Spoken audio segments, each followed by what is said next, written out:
Dito, galaw ko. Oh? Accountant kasi ako eh. Oh? Accountant ako sa SPCB. Siya, management siya. Ngayon, nag-ship siya ng kurso. Accountant na rin siya. Ako naman nag-ship ng kurso, management. Ngayon, paano yung kwento niya sa kapatid niya? Kwento siya ng kwento. Alam niya kwento sa kapatid niya. Dalaga pa yung kapatid niya. Oo. Tapos sabay, after 15 years, ayaw maniwala ng kapatid niya na lahat na kinikwento niya sa kanya. Ang dami niyang kwento tungkol sa akin. After 15 years, Oh? tumawag sa akin. Punta ka naman dito sa bahay. Bakit? Basta punta ka dito sa bahay. Punta ka. Punta ako. Taga San Roque yun eh. Taga San Roque. Punta ako. Pagpunta ko ron, edi, namit ko siya pati yung kapatid niyang dalaga. Tapos, sabi ng binata, kaklas ko yung binata eh. Yun yung kinikwento ko lagi sa'yo. Na kaklas kong accountant yan. Ngayon, sabi ng dalaga, pati mo agad sinabi sa akin, ang gwapo niya wala, grabe. Tapos nandun pa yung mama niya. Sabi ng kaklas kong binata, boyfriend niya ng kapatid ko, ma. Eh di ako natulala. Natulala akong ganun kasi boyfriend ako ng kapatid niya, dalaga ko. Ginawa ko para hindi mapaya yung kapatid niya. Umuo na lang ako. Oo, mama. Girlfriend ko po siya. Eh, natamimi yung kapatid yung dalaga eh. Kasi nakita na ako eh. Nakita ko, naniwala na. Lahat ng pinagkikwento niya sa kapatid niya. Di ko nga alam na kinikwento ako nun eh. Nagulat din ako kung ano-ano pala pinagkikwento sa kapatid ng dalaga eh. Yung sa naman papataga sa Tarosa. Puro kwento rin sa anak niya. May anak na si dalaga eh. Itong taon na yung anak niya. Ninong ako ng anak niya. Binikwento niya ako sa anak niya. Itong taon na ako hindi nakikita ng anak ko. Tagal. Tapos panikwento niya rin. Puro kwento siya sa anak niya. Ito kwento ko sa akin. Hindi rin naniniwala. Sasabihin, puro drawing ka naman, papa eh. Drawing po, papa, drawing ka lang. Isang beses, tawag na naman yung kaklase ko. Eh yung asawa niya, naging jowa ko muna bago niya naging asawa.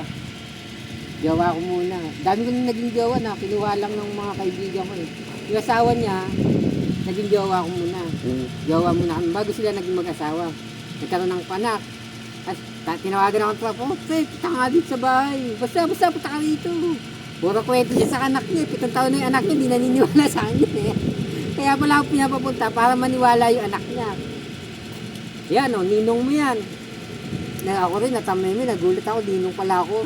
Di ko alam na ninong ako ng anak niya. Ayan, ganay kwento. Bandang huli, sabi ng anak niya, ang gwapo niya, papa, ang gwapo niya. Hindi mo agad sinabi sa akin. Totoo pala lahat ng sinasabi mo, papa. Tapos, gusto pa ng kaibigan ko na ganunin ko yung anak niya. Wala problema sa kanya. Hindi akong bahala sa iyo, pre. Ngayon yung anak ko. Wala pang 18 anak niya. Siguro mga 12 anyos. 12 anyos. Malakas ako sa mga papa ko, no? Payag yung papa ko, ganun yung anak niya.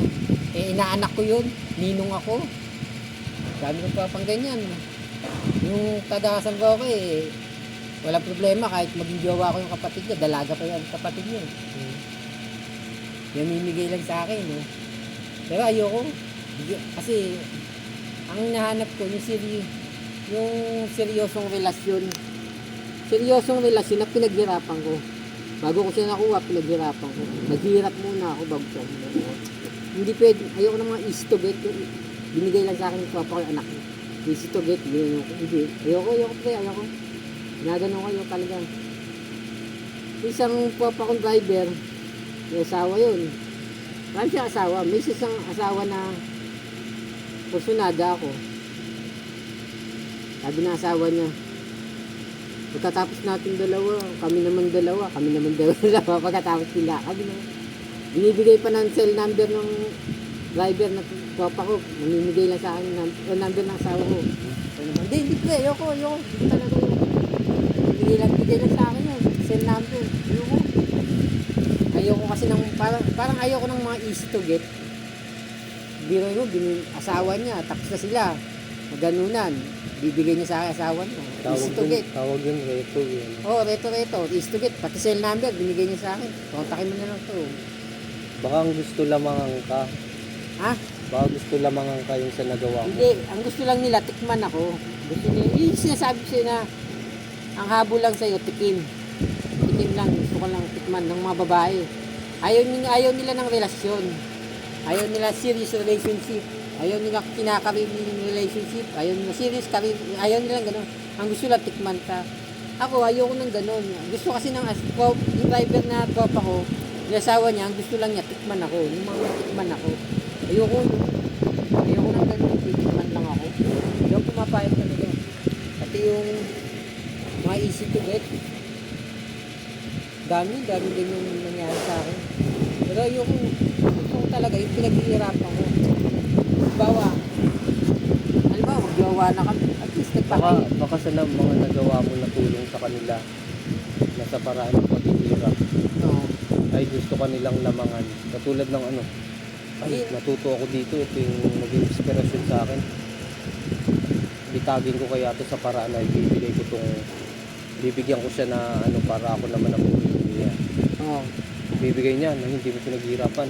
Ngayon pag tinanggap mo, ibig sabihin, na walang visa yung paghihirap mo sa ano, hinahanap mong paghihirap sa babae. Katulad ng tinanggap mo yung bigay sa'yo Bigay. Yung tinuruan mo lang din Matinuruan ko lang sila kaya.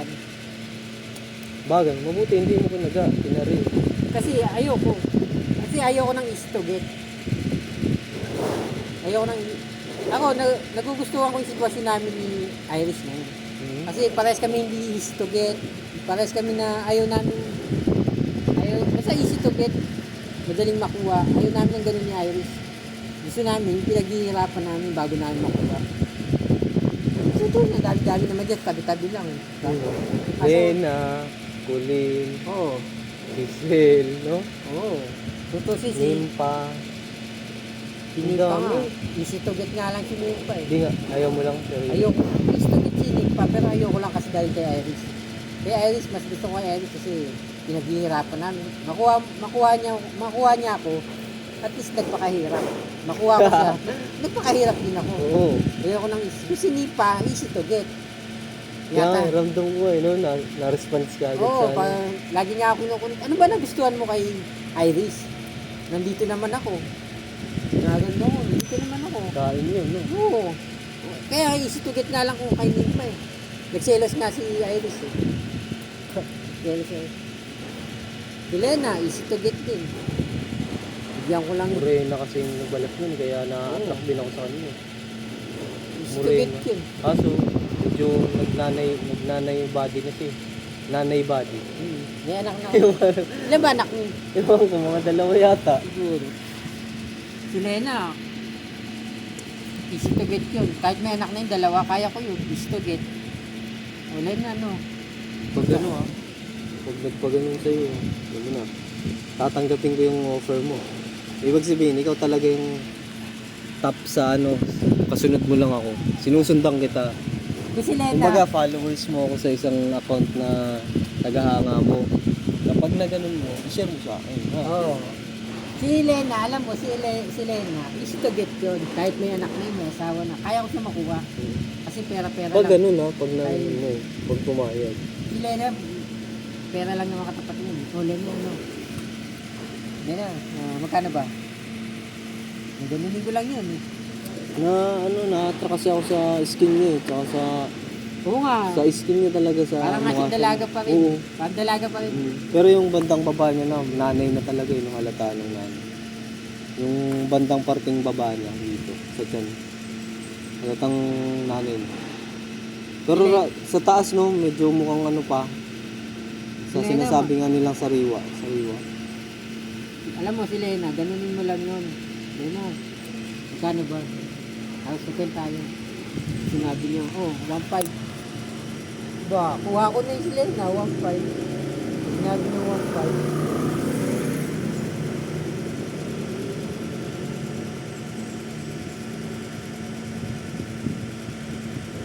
Si Kulin, madali din yung si Kulin.